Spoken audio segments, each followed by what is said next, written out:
And we're back one more time for yet another adventure with The Horror Guys. Yay! Yay! I'm Kevin. I'm Brian. And we're going to talk about some horror movies. We're going to have an adventure this time, I said. Okay. Exciting. We're not just going to talk. We're going to experience them. Woohoo! Yeah. All right, well, let's see. Issue number 31 of the Horror Guys Horror Bulletin Monthly is out now. You can pick that up at Amazon or go to horrorguysshop.com and pick up the 31st monthly issue with all our reviews from last month in it. We had some good. I think we had more than our share of stinkers last month. Yeah, we did. Yeah, there was a lot of mediocrity. Not with us, with the movies we chose. Right, yeah. And I think this week is going right along with that theme. Mediocrity. Mediocrity, yes. There's some gems and some mediocrity here. We need some new releases out. Yeah, we do. Not a lot new coming out this time of year. What do we have? We have a Midland movie, Wolves, from 2014. I think our opinions on that one are mixed. Yeah. We did not agree on this one. And that's why I say Midland, because our average review is in the middle. Yeah. One that we both liked quite a bit, though, 1987's Angel Heart, starring Mickey Rourke and Robert De Niro. And then Nightmare on Elm Street 5, The Dream Child, another of the ones in the series, and an oldie, The Castle of the Living Dead, in 1964 with Christopher Lee in it. It's a lot less exciting than the title would imply. Yeah, it is. And then got a couple of bonus films that we're going to just kind of mention, but they're out there on the newsletter. The Hunchback of Notre Dame, a 1982 version with Anthony Hopkins and Derek Jacobi. And, you think of them and, like, so many it's got to be good with a class like things that. They've done, and, boy, it's really tame and mediocre. It's dull. Yeah.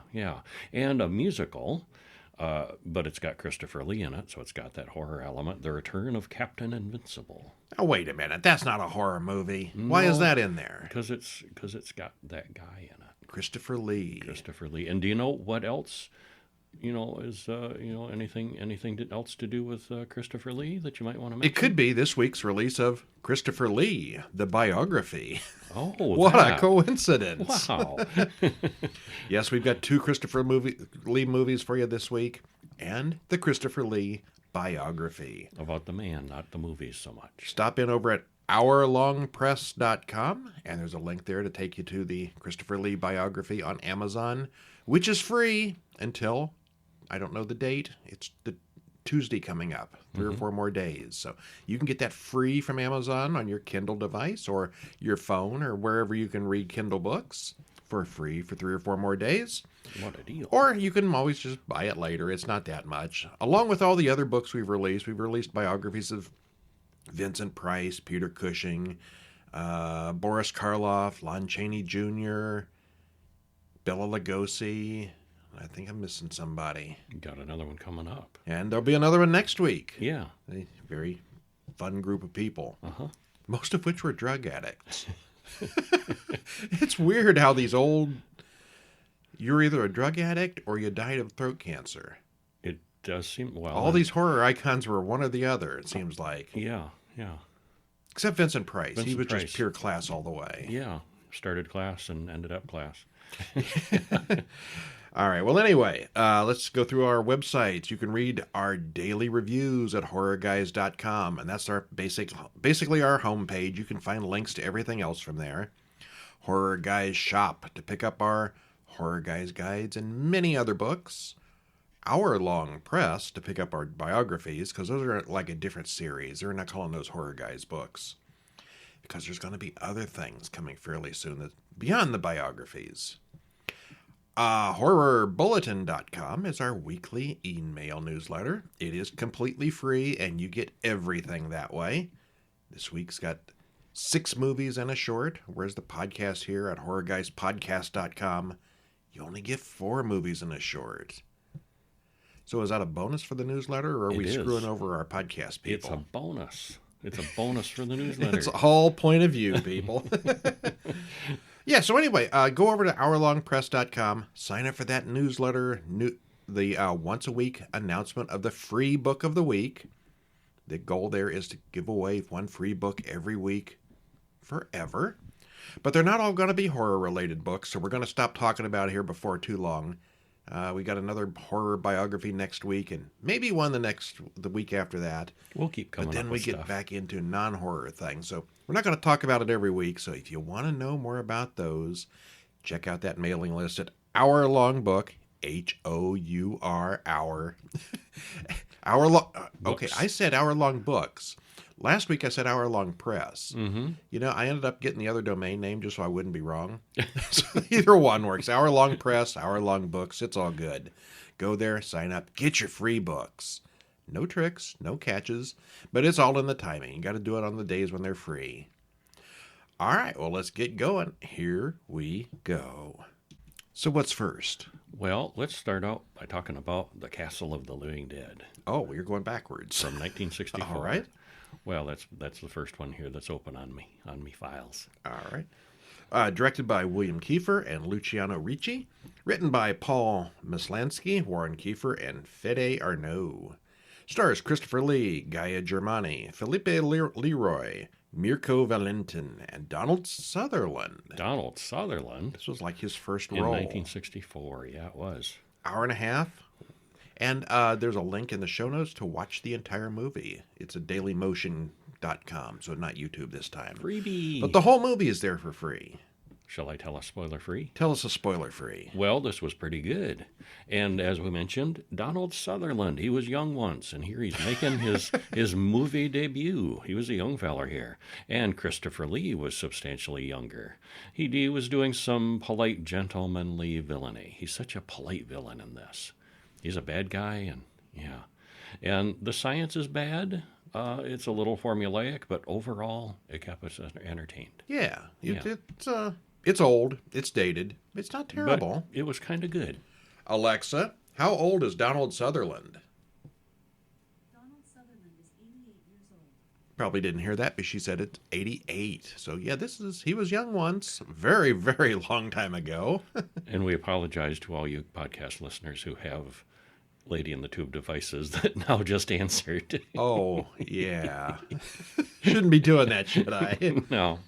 Well, at least I didn't tell her to order our books or something. Yeah, There we go. Yeah. We need to start sneaking that in. Well, you should spoil the heck out of this for everybody and tell us about it. Well, because it's 60 years old? Yeah. A man kills a pair of lovers in the woods. A highwayman then kills a man on the road. We're told that the war is over and Napoleon has been exiled. Now we know what time this takes place. It's a historical piece. There was no war here, but the killing has not stopped. Criminals are everywhere, and public hangings are commonplace. We cut to what appears to be the world's stupidest hangman. Yeah. He gets himself tricked into putting his head in the news. No, it's just a comic skit. Oh. They're putting us on. The comic troupe gets a message from the Count to come to his castle and perform for him. Bruno pays Johnny, Nick, and Dart, but only because Laura insists. He doesn't like paying the help. No, he doesn't. Dart and Bruno fight over money, but Eric breaks up the fight. Since Dart has quit in anger, they invite Eric to replace him. Good thing he was there. In the morning, the whole troupe heads up to the Count's castle. Eric is not a showbiz person. He's just some guy hanging out in town. But he can fill in good And suddenly he knows the whole act. And later we see him doing the act in He's a zero training. He's a fast learner. I think they skipped over the rehearsal stuff. We didn't have to see that. That's probably for the best. Yeah. On the way, they wonder about the forest's silence, and then they find a taxidermy bird perched on a tree branch. Is that bird frozen? Is that bird dead? No, it's stuffed. It's stuffed. Well, it's dead, yeah. As Or they seems stop, to be. an old witch walks up and offers them a prophecy. Some will live and some will die. A harbinger. Well, that's like pretty typical prophecy. I could do that one. Yeah. I predict. Arriving at the castle, they go inside to find a huge number of taxidermied creatures inside. Laura calls it the Castle of the Living Dead. You were expecting zombies, weren't you? That's where the title comes from. Count Drago comes in and introduces himself. He says he's looking for the secrets of death. He means the taxidermy. The Count's creepy servant, Sandro, is suitably weird. And Christopher Lee's got this little chin beard. Mm-hmm. Did you ever watch that show from the 50s that had Bob Denver Gilligan? Yeah, I as did. a sort of a beatnik guy. He looks like that. A little bit. And it's hard to consider that creepy when all I can think of is, look, it's that guy from the show. It's a beatnik beard. Was it Dobie Gillis? That was the show. That was not the character. I don't know the name of the character. Oh, okay. I thought he was the character. Okay. You know, Dobie Gillis was a normal-looking guy. His friend Gilligan was the hippie. Okay. I never actually saw a whole episode. Nick at Night, dude. They used to have this stuff all the time. I never saw that when it was long before my time, too. Oh, okay. Yeah, I didn't see it. You never stayed up watching those old 50s and 40s TV shows? No, I didn't. No. You're severely lacking in your classics education. I need to catch up on some Dobie Gillis. You really don't. Eric and Laura talk about the castle and the Count, while Bruno has a drink with the Count. There's obviously something wrong with Bruno's drink, and he staggers out to the stage to do his show with the others. When they do the hanging trick, it kills him for real this time. Nick remembers the old woman's prophecy. Eric thinks Dart was behind the incident. Mm-hmm. Meanwhile, Dart is really out there. He rides up on his horse and climbs up the wall outside the castle. Drago talks to Eric about the actors, but Nick and Eric still think Dart was involved somehow. Laura spots Dart outside the window looking in from 30 feet up. Which is not at all what you expect. But he's quite a climber. Yeah. He gets up there good. Yeah. Dart runs into the old woman in the graveyard later, and she warns him to watch his back. Then Sandro runs into Dart on the grounds later and cuts him up with a scythe. Stabs him in the back. Dart is no longer a suspect. They don't know that, though. Yeah. In the morning, the Count shows Eric his laboratory, because you know everybody in a castle has to have one. You bet. He's been trying to make an instant suspension of life. He's found a new embalming character that causes instant death and rigidity in perfect preservation. The police sergeant arrives, and Eric tells him about the accident with Bruno last night. They box up Bruno's body and carry him to the cemetery for burial. As the funeral progresses, Johnny examines the noose from the accident as Sandro comes up behind him, loads a crossbow, and shoots him in the eye. Ow. The Count asks Laura where they'll go when they leave, and she says it'll be the next town over. She's always dreamed of living in one place, and he invites her to stay with him. You should never grow old. You should stay like this forever. Eternal life might be a dream, but eternal beauty can be achieved, he says. Mm-hmm. Yeah, He's got the formula for it. You can be young and beautiful forever. Not alive, but you can still do it. Mm-hmm. Sandro whacks Eric over the head. Laura watches as a cat drinks her wine and then freezes solid. This is some instant embalming. You drink it and you're just froze. You drink it, you get injected with it. Yeah. The Count meant that for me. She finds Nick and tells him what's been happening. They find a bedroom with a dead woman on the bed, also frozen solid, with spiders and rats crawling over her. So he's good on the freezing, he's not so good on the maintenance. Uh-huh. Sandro follows them as they run through the castle, and he throws Nick off the roof, but the little man lands in a pile of hay, where the old witch drags him away. And the old witch had a prophecy for him, too. You will fly through the clouds. And he did. And he did. He got thrown off the castle. Yeah. Laura makes her way into the Count's laboratory and sees Dart's body posed in the corner. She talks to the Count, and Eric wakes up. Outside, Nick and Sandro play hide-and-seek until Nick gets the other man's gun and shoots him. The Count shows Johnny and Bruno's bodies to his guests. He's got a whole room full of preserved people, and 3 policemen come in, and Eric takes on all 3 of them. During the fight, one of the frozen birds is broken, and the Count just freaks out. My preciouses.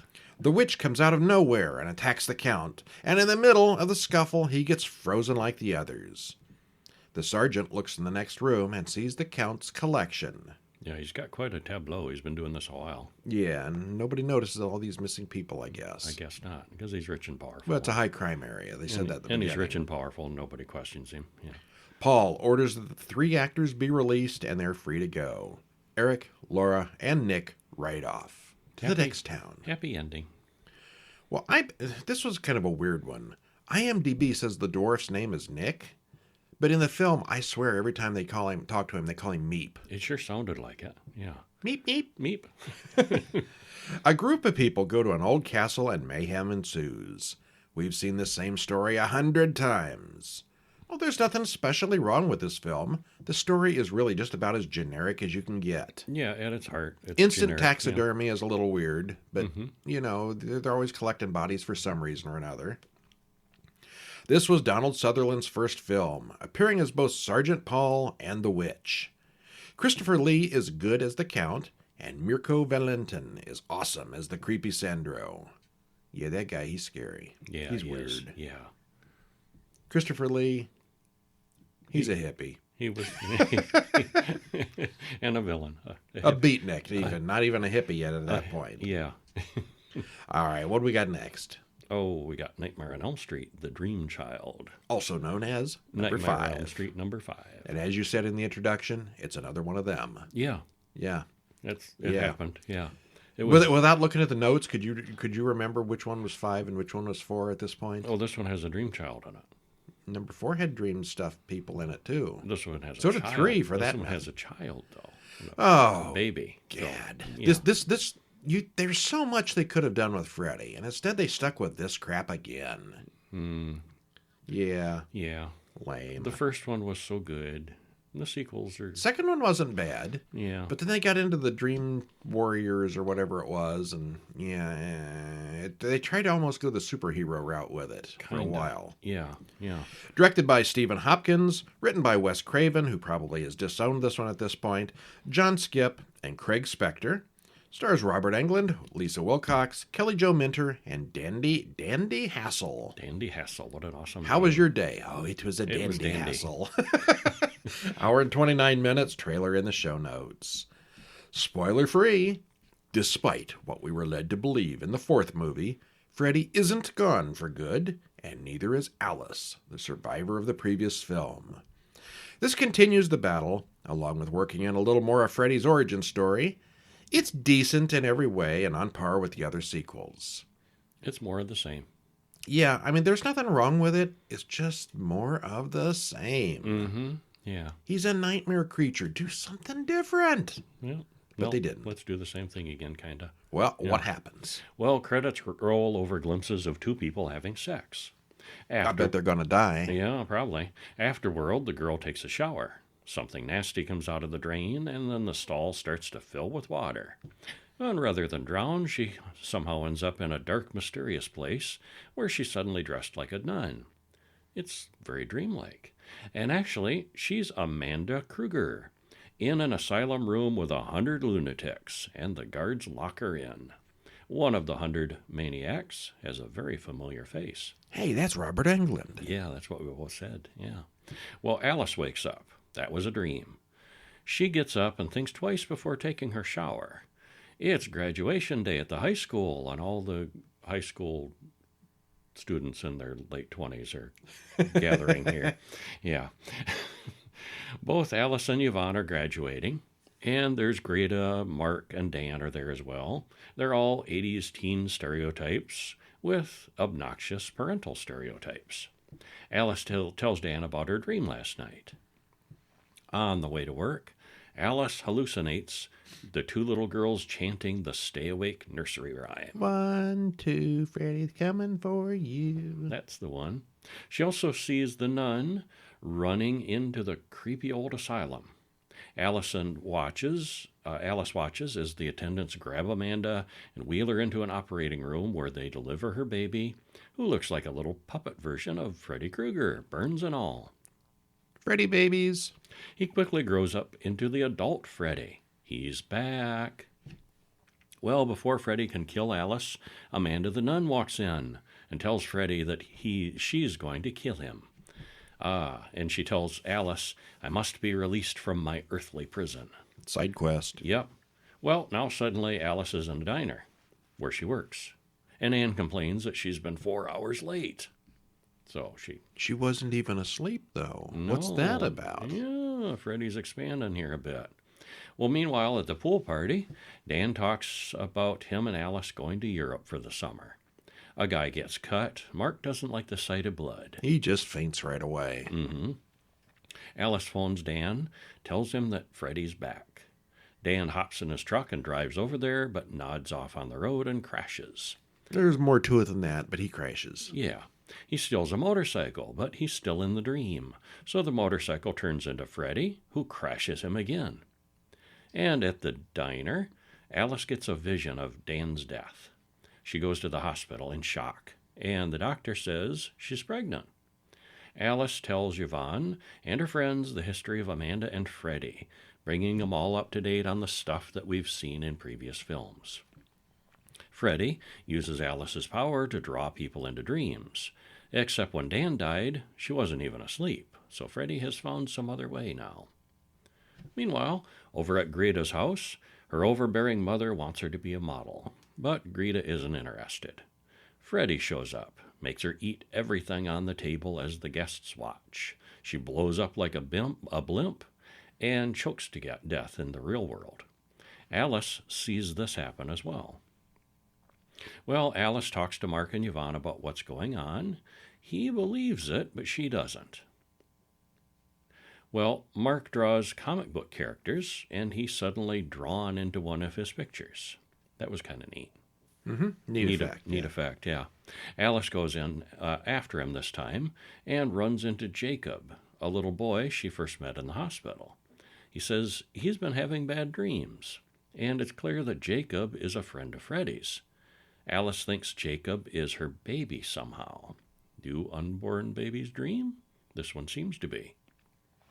Well, Alice goes in for an ultrasound, and the baby looks completely normal. She gets a glimpse of the baby in the womb, and to her, it looks like Freddy's been feeding on the souls of her friends. Yvonne thinks Alice sounds insane. Dan's parents want to know what Alice intends to do with the baby. They want to adopt it, but Alice doesn't want to give it up. So, Mark researches Amanda and reports that she killed herself after giving birth, so her soul is in torment, trapped in its earthly resting place. Oh, we're back to that. Yeah, back to Amanda again. Alice goes to sleep to find Amanda. And meanwhile, Yvonne goes to the pool and sits in the hot tub. She jumps off the high tub and ends up in Freddyland, where she runs into Alice.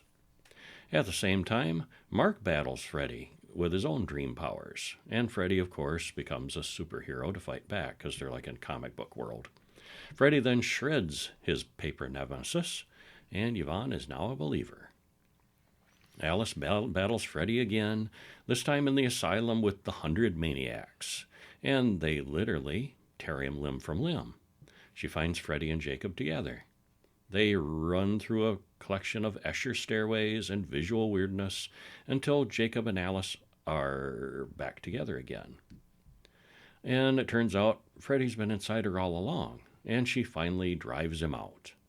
Meanwhile, Yvonne finds Amanda's resting place and releases her spirit. So, she's free, and down in Freddy World, Amanda shows up and tells Jacob what to do. She tells the little boy to unleash his power, which releases Alice's dead friends and pulls the ugly baby Freddy out of his body. So Jacob's just a normal boy now. Amanda grabs baby Freddy, and Alice grabs baby Jacob. Both babies go back inside their mothers. Amanda then locks herself away, taking Freddy with her. Problem solved. You ever have a screaming baby and you wanted to put them back? Well, in this movie, they did. They do, yeah. Well, it's a dream. They can do that, yeah. Much later, Yvonne and Alice talk about her new baby, who looks perfectly normal. His name is Jacob. And we cut away to them in the park as the little girls do the stay awake rhyme in the background. Never see him again. Nah, no more Freddy. All right, well, this one continues where the previous 3 films left off, but it's built up on Freddy's mother and the whole son of 100 maniacs idea. It's got good sets, decent enough acting for the franchise, and interesting situations. It also adds a little bit of new lore to Freddy's mythos. If you like the others, you'll like this one, but there's not really a whole lot new here to see. Yep, it's a Freddy movie. It happened. It was okay. And then we watched a short film called Final Days, written and directed by Joseph McDonough, stars Dannon McAleer, Naomi Richards, Ben Dalton, and Danny Chase. 11 minutes and 7 seconds. And there's a trailer in the show notes where you can go over to YouTube and watch it right now. Mm-hmm. What happens? Well, when a family he used to know mysteriously disappears, a church pastor helps a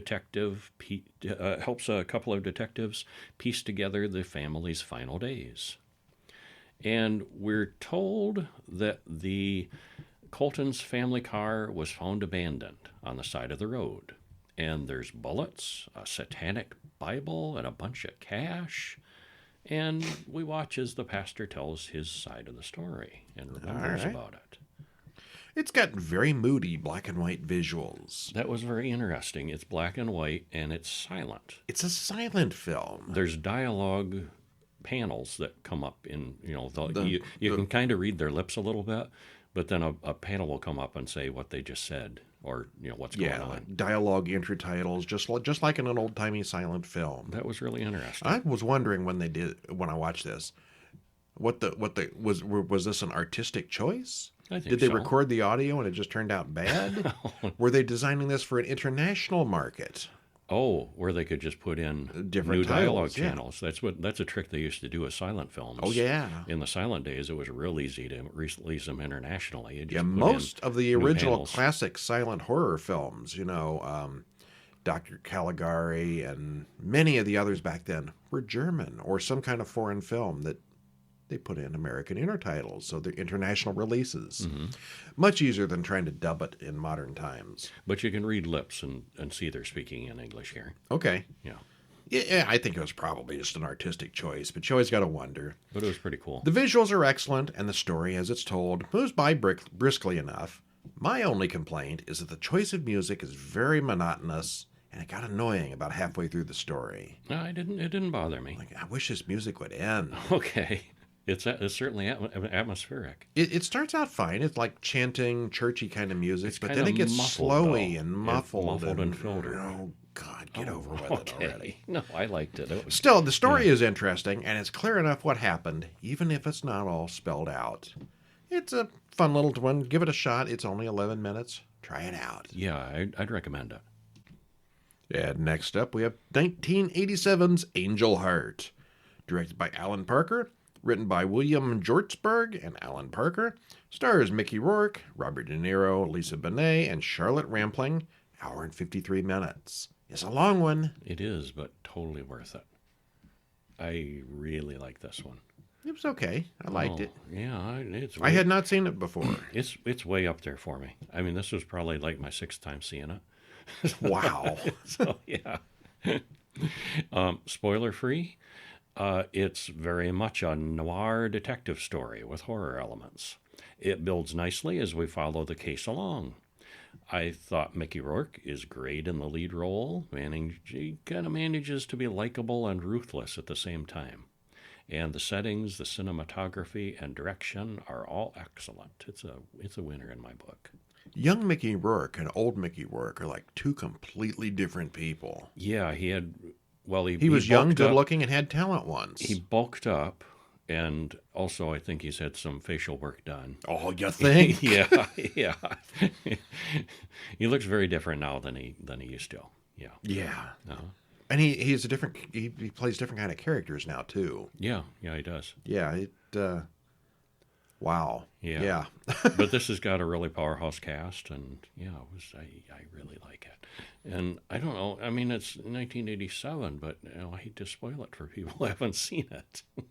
Because it's kind of under the radar, and okay, we won't go through the we whole won't thing. go through the whole thing because this one relies on not being spoiled. It's Just saying there's a twist means that there's a twist, and that's a spoiler in itself. Mm-hmm. It's not really a twist though; it's a mystery. Mm-hmm. It's obviously the story's a mystery story, and he solves the mystery eventually. Yeah. We open on a dog in an alleyway looking for food. It passes a dead body and moves on. We're told that it's 1955 New York, where bodies litter the streets. Death is everywhere. Yeah. Harry Angel walks into his office and gets a call from Mr. Winesap and agrees to meet him in a Harlem church. He passes a woman washing blood off a wall after a man has killed himself there. If this was like 1929 or something, that would make sense, but 1955. What's going on in 55 that all these people are like dead on the road? Don't know. Winesap's client is Louis Cypher, a strange man who's sitting in a chair way up on a pedestal like a throne. Angel is a detective, and he's not quite sure why these men have called him. Well, they discuss a man who went to war and came back a vegetable. Cypher's contract was never honored, and he wants Angel to find Johnny Liebling, also known as the singer Johnny Favorite, to make sure he's still alive or dead. They don't know, they just want to know.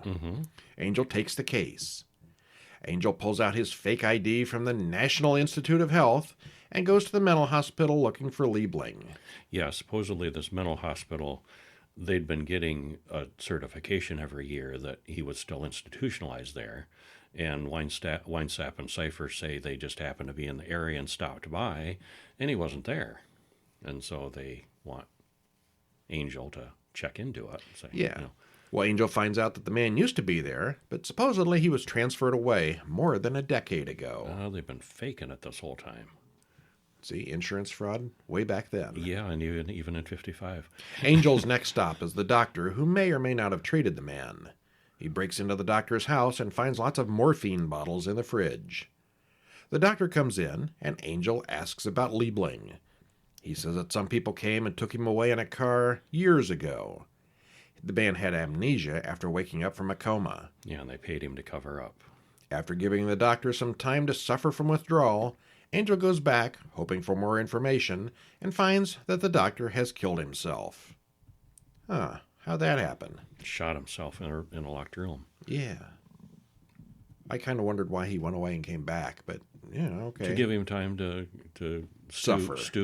Suffer. And because the angel wanted more information from him, he thought the doctor was holding back. And he said, well, I'll give you some of your fix if you tell me, and, sit here for a while and think about it. But the doctor was in a locked room, and we saw earlier where the gun was stored, and it wasn't in that room. Oh, it was. No, it was. Was it in that room? Yeah, that's where the gun was, but there were no bullets. Well, he overlooked. Oh, right. Okay. Angel was looking around the room, and the bullets were hidden separately. He overlooked and left him with gun and bullets. Gotcha. Okay. Yeah. Angel then updates Cypher about what he's learned. Angel doesn't like being involved with death and wants to quit. He's like allergic to death or something. Yeah, well, he's just a PI doing, common things, not, murders and deaths. And he follows cheating husbands. This is freaking him out, yeah. Cypher increases his fee tremendously, and Angel can't turn that down. He goes back to the Harlem church and finds a weird shrine with dead things on it. Some men there attack him and chase him down the street. Angel talks to a reporter friend about Liebling, and he was pretty popular as singer Johnny Favorite. He goes to interview an old bandmate, Spider Simpson, who tells him about another guy, Toots Sweet. Angel then travels to New Orleans to follow more leads. Angel follows up on a fortune teller that Johnny Favorite used to see a lot. Madame Zora's real name is Margaret Krusemark. He finds Margaret quickly and goes to her under the pretense of getting his fortune read.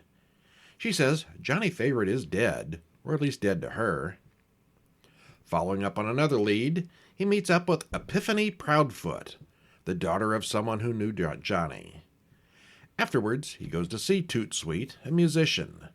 The meeting does not go well, so Angel follows him after the show's over. Sweet goes to a big voodoo ritual where Epiphany is there dancing with chicken blood. We're told later that she's a mambo priestess. And Toots is into that, too. In the morning, the police show up. Toots Sweet has been violently murdered and had Angel's contact information in his hand. He goes back to Margaret the palm reader and finds her dead too. But on her desk, he finds an old mummified hand and her very fresh-looking heart. And it's probably a good place to stop. Yeah, it is. So it looks like somebody else is after Johnny Favorite, too. Murder and voodoo and all the fun. Yeah, and he just keeps getting more and more freaked out as it goes along. Yeah, and he's terrified of chickens, and of course he's in Louisiana where there's chickens everywhere. Chickens and chicken feed, and yeah. The story just gets weirder and weirder as it goes along, adding hints that things might not be exactly what they seem to be. The various voodoo, occult, and satanic imagery gradually fill in what's going on all along. The locations are amazing, the cinematography is interesting, and the whole setting really makes the movie. It's a very strange film, but also very good. Hey, my commentary didn't have any spoilers. Yeah. Didn't have to skip anything there. Horror movie murder mystery. And I'm definitely going to call this the winner of the week. Yeah, me I mean, too. it's, I don't know, 40-ish years old, but it's the best of the bunch. Yeah, it holds up well, and yeah, really enjoy it. Okay, then the newest movie this week is Wolves from 2014. Written and directed by David Hayter. Stars Lucas Till, Stephen McHattie, John Piper Ferguson, Merritt Patterson, and Jason Momoa. I thought Jason Momoa was a pretty big star in 2014. Was he still kind of nobody-ish back then? I think he was still working on other stuff, not megastar. Not a big deal at the time? Not truly a megastar, yeah. Okay. Yeah. But yeah, it's got some pretty good cast in here. Hour and 31 minutes. Trailer in the show notes if you haven't heard of this one, which I'm guessing you probably haven't. It's not real well known. Yeah. And this is the one where I think we're probably most divided about this week. I think so. Kevin, well, what does Kevin think? I liked it quite a bit. I thought it was dull and stupid. I was entertained. I was not. Okay, yeah, I thought it was good. Yeah, I liked the characters. Liked the story, and it's not a great film, but yeah, it was good. I liked it. It's The Chosen One again, only this time with werewolves. I'd at least give it a solid 7 out of 10. The young boy is raised by a farmer to fight the bad guy. It's like Superman, only with more hair. Okay, that's a good way to put it. Okay, what happens? Well, you didn't do the Spoiler spoiler-free free. judgment, so. Well, this is Kevin's opinion. You can tell this because he says it starts out with, this was pretty good, with a story that's pretty predictable. Yes, I wrote this. It is very predictable. It's more heavy on action than horror. Well, it's werewolves. I mean, it's there. Yeah. The acting and effects are decent enough to get the job done. It's not a great film, but we were entertained without any boredom. Okay, I was entertained without any boredom. Okay, I don't know if I was bored. I just thought, we've seen all this so many times before. Okay. What happens? Well, we open on a teenager, Caden, who has been getting the same nightmares every night. He's a football player, but he's not very good at it. Until he suddenly wolfs out, almost. He leaps about 20 feet to attack another player and beats him senseless. But he can't explain it. It just came over him. What's the Michael J. Fox movie where he becomes Teen a werewolf? Wolf. Teen Wolf to Uh-huh. play... Okay, was- we're ripping off Teen Wolf in the very opening scene. He doesn't wolf out, but he's got physical abilities, yeah. Well, later he's making out with his girlfriend in the car that night under the full moon. And he has a headache, and we see that he is a werewolf. Well, he wakes up in a puddle of blood at home, finds out that his parents are both dead. The police come, and he runs away, hitching from town to town. He's on the run. Well, one night at a truck stop, he watches the news, who calls him the cannibal killer. He interrupts a prostitute getting beaten up and wolfs out to eat the attackers. He's kind of like the Hulk, only bloodier. And he knows that suicide is his only option to stop the changes. Well, he runs out into a guy at a bar, Wild Joe, who talks about being afflicted. Yeah, he's a werewolf too. And so Caden has many questions. You're a predator. That's what you are. Don't fight it. Whenever this kind of movie Joe comes on says. here, they always talk to this mentor-type character who never wants to teach him a damn thing. Yeah. 15 minutes worth of discussion, and this movie would be over. Mm-hmm. Oh, well. Yeah. Well, Caden says that he was adopted, so his parents had no idea. The purebred werewolves are born this way, and the ones who are bitten are just mutts. He doesn't say much, but he points to Lupine Ridge on the map. So now we've got Chosen Ones and Muggles stealing from something else. I can't think of the name right now. Yeah. Well, in Lupine Ridge, Caden goes into the bar, and everyone looks at him funny. Angel runs into the bar. She runs the bar, and her boyfriend Deeks wants to start a fight with Caden. Outside, he runs into John, who offers him to work on his farm. And some time passes, and Caden is happy there working on the farm, except all the animals seem to be afraid of him. Well, the big guy from town, Connor, comes to see Caden. He's got funny eyes. He always got wolf eyes. John calls Caden his nephew, but Connor doesn't believe that. The next morning, Caden finds one of the sheep dead. John blames wolves from the hills. And how much does John know about things? A guy named Carter says he's Caden's second cousin and warns him to get out of town before Connor finds out who Caden really is. Later, Connor's goons grab Carter in the woods, and that goes really badly for Connor, and the whole gang is werewolves. Seems like half the town. We're now in Wolftown. We are in Wolftown, yeah. Angel takes Caden to spy on Connor's gang, who are eating what's left of Carter. She takes him home to John. He does know everything. John tells Caden about his mother. Caden really is John's nephew, and he's from a very old, very pure bloodline. He explains the purebreds and the mutts thing, and it turns out that John and all his friends are basically at least a little bit wolfy. Connor is actually Caden's real father, and he wants to have a son with Angel, who's not into that at all. Angel asks, is it a gift or is it a curse? And they have a bondage montage. Not bondage. Bonding, not bondage. Bonding montage. It's been a much more interesting movie. Well, then they have ultra-violent sex with claws and teeth. Afterward, they figure out how to get home. Have to figure out how to get home with their clothes all torn up. John and some of the town wolves know what's up and talk about defending themselves. But they're kind of wimpy compared to Connor and his gang, so they're kind of stuck. Well, tomorrow night is the full moon and Halloween. They want to give the young people up to Connor. Some of the town wolves haven't changed in years. They're out of practice. And Caden says he'll take care of all of it. Well, at the Bad Wolves camp, they know all about Caden now. So Caden walks right into the camp and confronts Connor about being his son. The gang chases Caden into the woods, but he's tougher than all the mutts and kills them pretty easily. Angel hears roaring from the hills and runs to help. Caden jumps off a cliff to get away, and he does survive. He's pretty bashed up. Caden wakes and sees Wild Joe, who motivates him to survive. John tells him he has to change back into a wolf to heal properly, but Caden doesn't want to do it. He's feeling like he's done. Well, Angel talks him into doing it, and he gets better. So, it's time to prepare for the epic final battle. John and Caden make explosives out of fertilizer, along with some other booby traps. Somehow, Connor's guys kidnap John, Clara, and Angel. All the normal werewolves in town, they leave in fear, so no one's going to help them. They're on their own.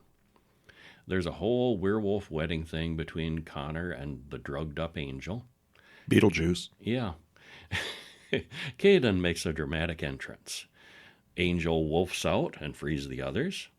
John chases after the pack, who are going after Caden through the woods. John sets off the booby traps and kills several of the gang members. And soon it's just Caden and Connor, one-on-one. Connor tells a story that shows he might not be as bad as they all say. He's bad, but maybe not entirely. And suddenly, Wild Joe laughs, takes credit for everything. He's been pulling the strings all along. This was Joe's plan to get revenge on Connor for ripping one of his eyes out. Oh, and he also killed Caden's parents and framed him for it. So Joe kills Connor. And then John comes out with his gun, which promptly jams. Wild Joe runs, giving a whole, "You're too good a person to kill me in cold blood" speech. Well, thanks to Caden, the buried trap Wild Joe is standing on explodes, and little bits of him go every way. Later, Caden and Angel wake up in bed together. It's going to be all fine now. John buried the bodies in the field. There were a lot of bodies. Should get a good crop of corn this season. Nice and fertilized.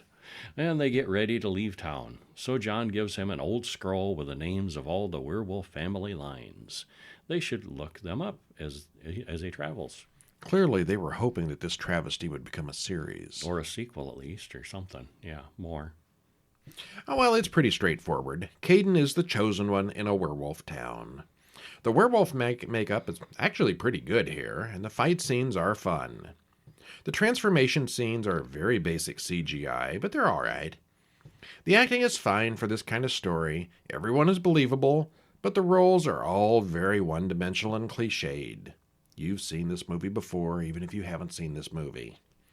The werewolves here are actually very good, but the film is hurt by the extremely predictable story. It was entertaining, but it's not going to win any awards. But entertaining. It was all right. Boy, we both said Angel Heart was the best one. I'm trying to figure out which one was the stinker of the week. I'm going to go with Wolves. Okay. What do you think? I'd probably go with... Well, are we talking about are we including the two? No. Just these? The Okay. bonus ones, The Hunchback of Notre Dame is easily the worst. I actually go with Nightmare on Elm Street being my least favorite. All right. Yeah, it was... Least favorite of the week. Yeah, it was well made. It's just, all More right, of the another one of same. them. Yeah. Yeah. Let's try to watch something exciting next week, huh? Okay. I'm all for that. Like a whole bunch of Blair Witch movies or something. You know, all the Ooh. 15 different sequels. Ooh, there you go. We could finish the Saw ones, too. We could do some Saw. We haven't done all the Saws yet. So many sequels. How have we been doing this for almost 6 years? And we haven't gotten through all the franchise movies yet. I don't know. It's a mystery. Dragging it out, much like the movie Wolves. Dragging it out. Yep. All right, stop in over at horrorguys.com, horrorbulletin.com, horrorguyshop.com, horrorguyspodcast.com, hourlongbooks.com, or give us a week. We'll come up with a few more. I'm Brian. And I'm Kevin. And we'll see you next week. See ya.